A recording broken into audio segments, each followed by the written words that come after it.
Good day everyone. So my name is Jericho Pineda and welcome to the Rooms Division Management Analytics report for January, and I'm with my partner Ernest Kalingacion.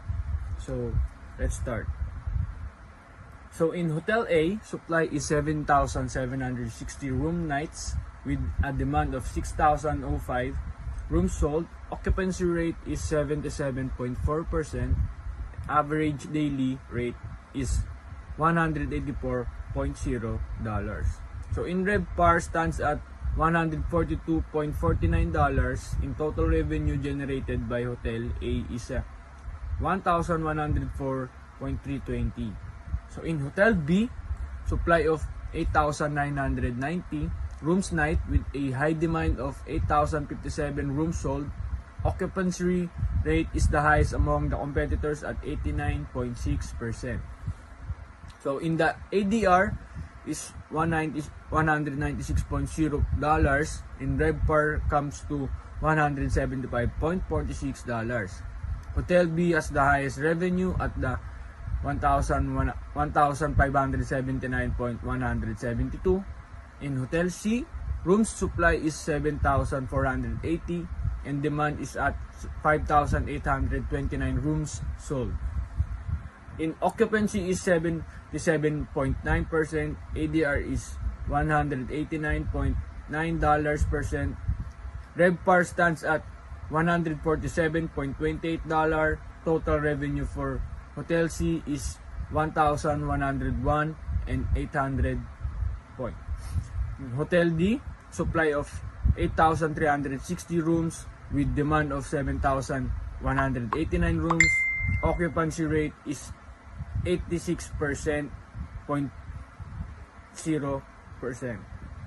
The highest ADR in this competitive set at $203.0, RevPAR at $173.71. Hotel D's total revenue is $1,452.878. So in Hotel E, with a supply of 8,240 and a demand of 6,952 hotels, occupancy is 84% and 84%. ADR is lower at $178. RevPAR is $150.25. The revenue for Hotel E comes to $1,238.160. So the total of supply is 48,830 and total demand is 34,026 with an average occupancy of 83.4%. So the average in the ADR across the comp set is $190.27. In the RevPAR for the comp set totals at $158.61. Combined revenue across this hotel is $6,476.330. So in market penetration index or NPI-OI, Hotel B has the strongest NPI at 107.43%, indicating high occupancy compared to the market. Average rate index or ARI, Hotel D leads in ADR competitiveness with an ARI of 106.16%. In revenue generation index or RGI, Hotel B outperformed with an RGI of 110.75%, showing effective revenue capture. These indexes show that Hotel B and Hotel D have competitive advantages in occupancy rates and revenue. So, next po. Good afternoon everyone. My name is Victor Ernest Kalingacion and I am here to explain the calculation of the MPI. So let's start with Hotel A. Hotel A has an occupancy rate of 77.38%, while the competitive set has an occupancy rate of 83.40%. To calculate the MPI for Hotel A, we divide 77.38 by 83.40 and then multiply it by 100. This gives us an MPI of 92.78. This means Hotel A is capturing 92.78% of the occupancy compared to its competitors. While not at parity 100%, Hotel A is still performing relatively well, though it's slightly behind the competition in occupancy. Next, let's look at Hotel B. Hotel B has a higher occupancy rate of 89.60%. Dividing this by the composite occupancy of 83.40% gives us an MPI of 107.43%. This means Hotel B is outperforming the competitive set in terms of occupancy by 7.43%. For Hotel C, has an occupancy rate of 77.90%. When we divide this by the composite occupancy of 83.40%, we get an MPI of 93.40%, indicating that Hotel C is slightly behind in occupancy but still close to average of the competitive set.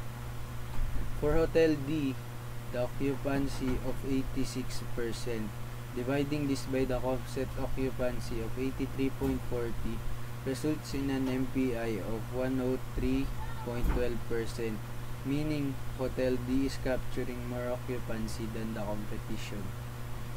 Lastly, Hotel E has an occupancy rate of 84.40. Dividing this by the composite occupancy of 83.40% gives us an MPI of 101.20%, meaning Hotel E is just slightly outperforming the competitive set in occupancy. And for the ARI, Hotel A's ADR is $184 and the composite ADR is $190.27. Dividing $184 by $190.27 and multiplying by 100 gives us an ARI of 96.7. This means that Hotel A is charging about 96.7% of the rate that its competitors are charging. For Hotel B, the ADR is $196, which is higher than the composite ADR of $190.27. Dividing $196 by $190.27 gives us an ARI of 103.1, meaning Hotel B is charging 3.1% more than its competitors. Hotel C has an ADR of $190, which is slightly lower than the composite ADR of $190.27. This results in an ARI of 99.33, meaning Hotel C's rates are very closer to the competitive set's average. For Hotel D has the highest ADR of $202 and with the composite ADR of $190.27, the ARI for Hotel D comes out to 106.16. This means that Hotel D is charging a higher rate compared to its competitors. And lastly, Hotel E has an ADR of $178. Dividing this by the composite ADR of $190.27 results in an ARI of 93.55, meaning Hotel E is charged slightly below the average rate of its competitors. For the RGI, Hotel A has a RevPAR of $142.69 and the composite's RevPAR is $158.61. Dividing $142.69 by $158.61 and multiplying it by 100 gives us an RGI of 89.96. This shows that Hotel A is generating only 89.96 of the revenue per available room compared to its competitive set, indicating it's underperforming in terms of revenue generation. For Hotel B, The RevPAR is $175.66, which is higher than the CompSet's RevPAR of $158.61. Dividing by $175.66 by $158.61 results in an RGI of 110.75, meaning that Hotel B is generating 10.75% more revenue per available room than its competitors. And Hotel C has a RevPAR of 147.28, which is slightly lower than the CompSet's RevPAR of $158.61, gives us an RGI of 92.86, indicating that Hotel C is performing just below the competitive set in revenue regeneration. Hotel D has a RevPAR of $173.71, which is significantly higher than the CompSet's $158.61. This results in RGI of 109.52, showing that Hotel D is outperforming the competition in terms of revenue regeneration. And lastly, Hotel E has a RevPAR of $150.26, which is also lower than the CompSet's $158.61. This gives Hotel E an RGI of 94.74%, meaning it's generating less revenue per available room than its competitors. And for our interpretation of the occupancy, Hotel B leads with the highest occupancy of 89.60%, significantly outperforming the CompSet of 83.40%, while Hotel A and C are slightly below the average, with occupancies of 77.38 and 77.90, respectively, indicating room for improvement in guest acquisition strategies, while Hotel D and E also perform well with occupancies of 86% and 84.40%. And for our interpretation of the hotel's ADR, Hotel D leads with the highest ADR of $202, significantly above the CompSet average of $190.27, followed by Hotel B at $196, reflecting its premium positioning, while Hotel C and D have ADRs of $190 and $184, respectively, both slightly below the CompSet, indicating potential opportunities for rate increases. And Hotel E has the lowest ADR at $178, suggesting that it may need to adjust its pricing strategy to remain competitive.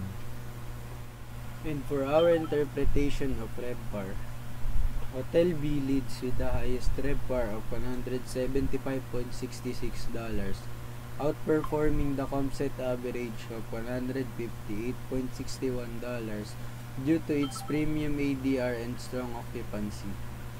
While Hotel D also performs well with a RevPAR of $173.71, benefiting from a high ADR and good occupancy, while Hotel A with a RevPAR of $142.69 and Hotel C with $147.28 fall below the CompSet average.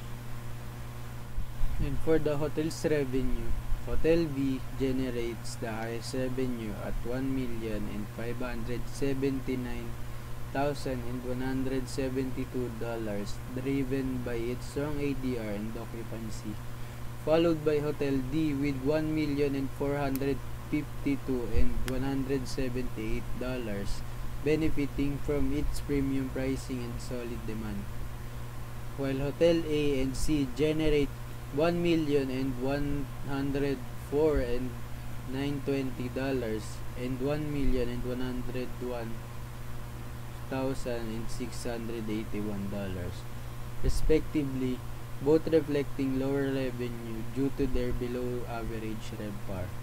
and Hotel E's $1,238,168 in revenue shows it is performing slightly better but still below the market leaders, indicating potential for improvement in either occupancy or rate strategies.